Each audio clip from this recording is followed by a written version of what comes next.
Nabi menangis teresak-esak, mencurah-curah air mata Nabi, sehingga Allah menghantar Jibril alaihissalam untuk tanya kepada Nabi, dan Allah Maha mengetahui kenapa Nabi menangis, tapi nak rakamkan peristiwa perbualan ini.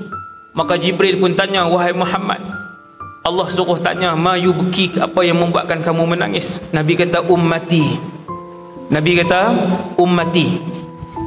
Kita umur 54 sekali tak pernah mengalirkan air mata untuk Rasulullah ataupun teringatkan Nabi sallallahu alaihi wasallam, tak pernah.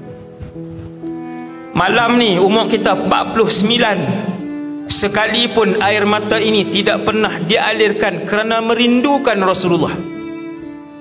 Nabi menangis teresak-esak. Bila Jibril tanya, kenapa wahai Muhammad? Ummati. Teringat, Nabi kata, teringat nasib umat aku.